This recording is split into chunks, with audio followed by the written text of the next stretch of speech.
La saison a déjà commencé. Et c'est bientôt les travaux.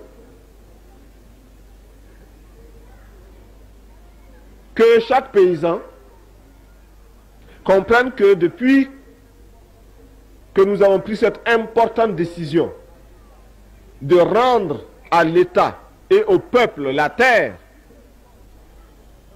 plus personne n'a le droit de découper des arpents de terre, des hectares,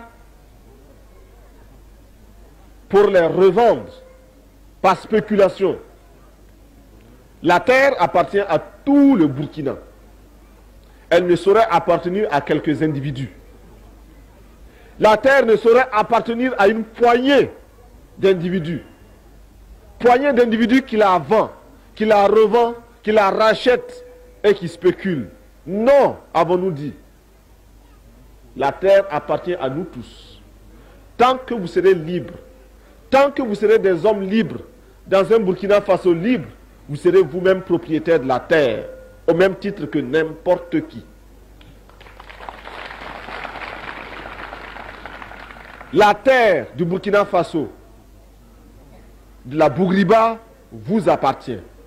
La terre du Burkina Faso, à Dori, à Gorom Gorom, à Dédougou, comme à Fada, à Ouagadougou, comme à Bobo Dioulasso, vous appartient.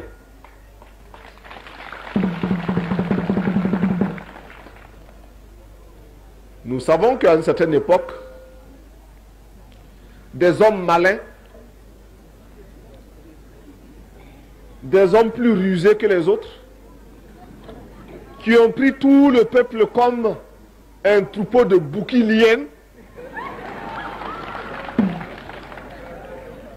ont fait croire que de leur maison, ils contrôlaient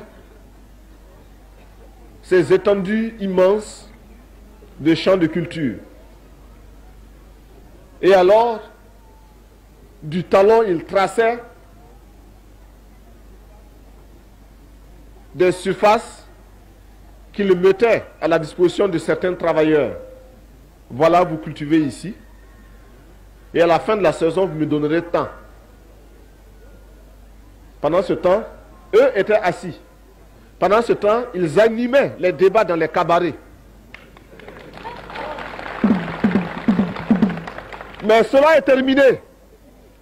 La révolution dit non à de telles pratiques. La terre appartient au peuple burkinabé et le peuple confie un morceau de terre à chacun de nous pour la travailler. Ce qui signifie en termes clairs que chaque fois que l'on vous donnera la terre, vous devrez la travailler. Le contrat que vous passez avec le peuple stipule clairement que vous devez travailler cette terre. Et si vous ne la travaillez pas, nous vous confisquons cette terre pour d'autres travailleurs, non aux paresseux. Camarades de la province de la Bougriba, je vous remercie et je vous félicite pour le travail que vous allez nous présenter tout à l'heure, la cité du 4 août, qui est un exemple. Ce n'est pas les maisons en elles-mêmes qui nous importent. C'est le fait que nous ayons réussi à mettre une pierre sur une autre pierre. Grâce à notre mobilisation intense. C'est cela qui nous importe. C'est cela qui nous séduit. C'est cela qui nous encourage et qui nous soutient. Et qui nous montre que nous pourrons demain déplacer des montagnes si nous le voulons. Le peuple est réellement capable de se forger son bonheur et de ses propres mains. Et sachez que